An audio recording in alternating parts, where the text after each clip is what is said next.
Hey, I'd like to welcome you to another episode of Mission Matters. My name is Adam Torres, and if you'd like to apply to be a guest in the show, just head on over to missionmatters.com and click on Be Our Guest to apply.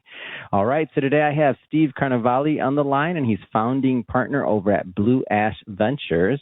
And this episode is part of our Milken Global Conference coverage series, where we bring you the best of those that attended and participated in the Milken Conference. So, Steve, welcome to the show. Hey, great to be here, Adam. Thank you. All right, so we got a lot to talk about today. So we're going to get into, of course, I want to learn more about Blue Ash Ventures, and we're going to talk about radical, innovative finance for healthcare at the speed of AI. But before we do that, tell me a little bit about you. How did you get in this business? Like, where'd this start? Well, I've been in venture capital for a long time, but I sit in a unique position because I actually serve all four sectors that are really required to address particularly social issues. I have this venture capital firm where we invest in AI companies that are at the intersection of AI and neuroscience and data analytics toward the flourishing brain, which are around education, mental health, and workforce development. And then I sit on the California Mental Health Commission. I was appointed by the governor, and I oversee $1 billion a year public system for mental health. And then I have a foundation that's connected to our venture capital firm, so I do a lot with philanthropy related to higher education.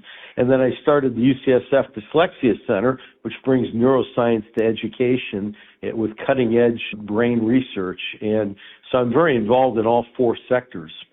Yeah. Give me the 30,000, foot view. How does that happen? Like, that's not, you know what I mean? Like, that's managing a lot. How does that happen for you? Like, I've been doing venture for a long time. I started doing venture before the internet was even before it was called venture? Because that's a new term, right? Go ahead. Don't get mad at me, Steve. Go ahead. That's okay, Adam. No, what really started me on, I call this my accidental journey, is that like a lot of these situations, it's related to my kids. And one of my sons was diagnosed as being a dyslexic learner back in when he was 5 years old, which was over 20 years ago. And that led me to start the UCSF Dyslexia Center, because the reality is we're now in the golden age of neurology, and we didn't know that much. We still don't know that much about the brain, but we now know a lot more than we did. And when you understand how the brain works, it radically changes a lot of things, but in this case, how you deal with kids who have learning differences. And early on in that journey, because I started that in 2010, I got involved with then Mayor of San Francisco, Gavin Newsom, who's a famous dyslexic learner. And then he and I have been connected on this all the way through, when he became governor. And then he and I worked together to create a groundbreaking neuroscience screener for kindergartners, so we can start understanding how kids learn early and address them and try to get them to perform or to be better at learning at an earlier age. So that's what started this whole thing for me.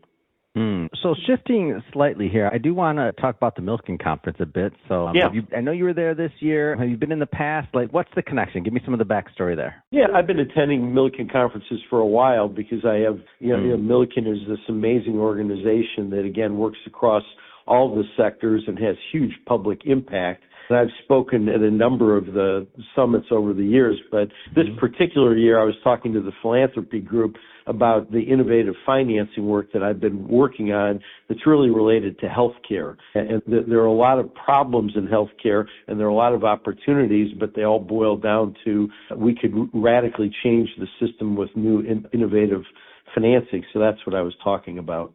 Obviously, with your background, with your access, you do a lot of different access to different sectors, and you're doing a lot of different things. Like, what keeps you coming back to the Milken Conference? I'm curious, especially for those that have never been, because to me, it's like my Super Bowl every year. I'm like, as soon as I know it's coming out, that week's booked. My team already knows. We don't even challenge it. Like, that's my Super Bowl. But what keeps you coming back?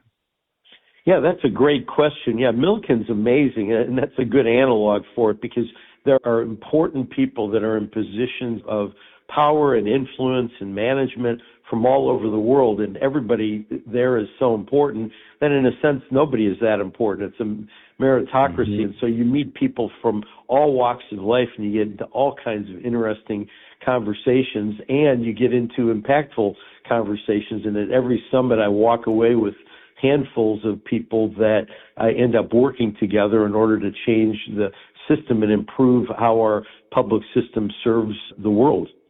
Yeah, I totally agree. It's just one of those things where I'm like, you never know, and then you get to see what's coming next. You get to hear the new ideas. Anybody that's on a stage, they've been vetted. It's the right, like what you need to know, at least for me, for the moment. So I love it. Switching focus here slightly, Steve. So let's get into what you're doing over at Blue Ash Ventures. Maybe start with just telling us a little bit more about the firm.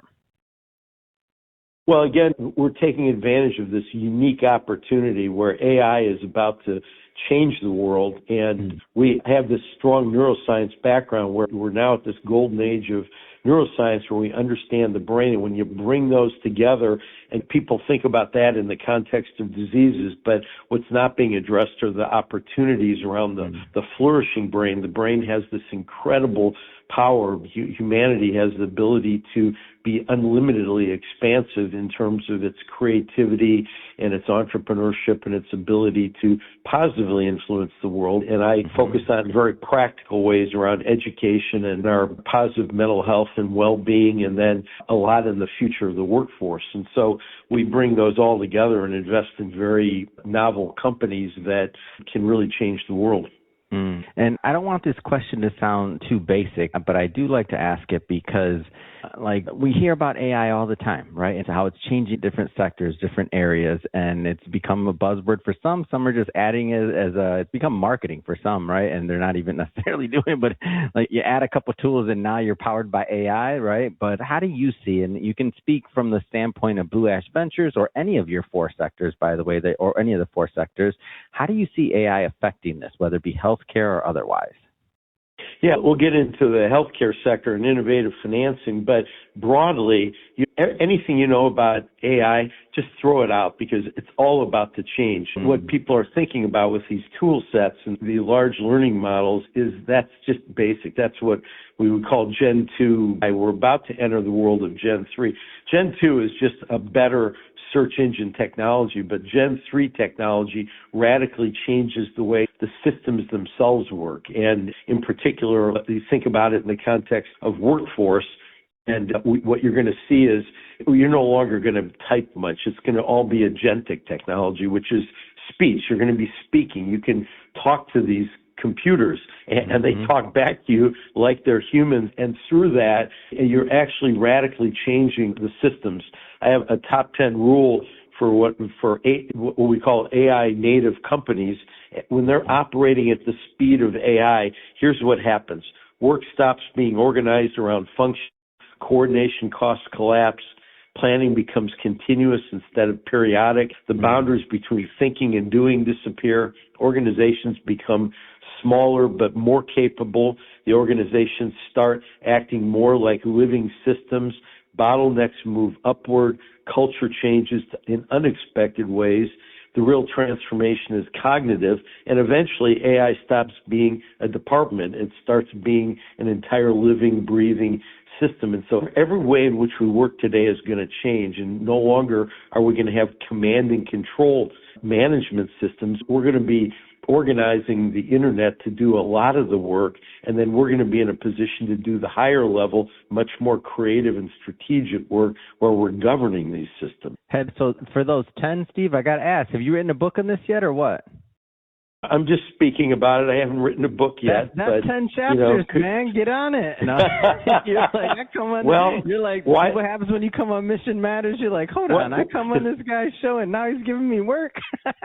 Adam, let's write that book together. Oh, touche. That's a good one. I love it though. But no, what you're saying, it just resonates. I'm like, man, that's 10 chapters. That sounds like a book right there. Well, here's the way you need to think about it. This is the best analogy. Today, we have self-driving cars, and there's sort of this debate between, well, some people love it because they can read a book while their car is driving them, and other people are like, hell no, I want to be able to drive my own car. But when those cars drive at 500 miles an hour, that debate goes away. You can no longer control that car. That's what AI is going to do to organizations, except it's going to be moving at 1,000,000 miles an hour. So no longer can we control. Today we control our companies. We're not going to be able to control them in the same way. They're going to go too fast for human cognition. But what we can do is we put systems in place that govern and manage those so that they are human-centric. And those are the kind of companies we invest in. So it puts humans in the position to be able to get human-centered outcomes, but take advantage of the speed of AI, which again radically changes what we can do. And this is hard. We're like the people, in 1900 sitting on horses watching these newfangled machines drive by, and we're saying, oh my God, if these people drive those machines all day, they're never going to have a good relationship with their horse anymore. But guess what? That relationship isn't actually that important in the future. So it's hard for people to understand what this is going to look like, and they always think of the negative aspects, but there's so many positive aspects. Let's get into the concept of this of innovative financing, kind of what this is meaning. And by the way, thank you for that. This is like, I got to wrap my head around all this stuff. You got me thinking, Steve. But let's switch it up slightly here. Let's get into some of the innovative finance talk as well. Let's connect them all. So here's the reality of the situation.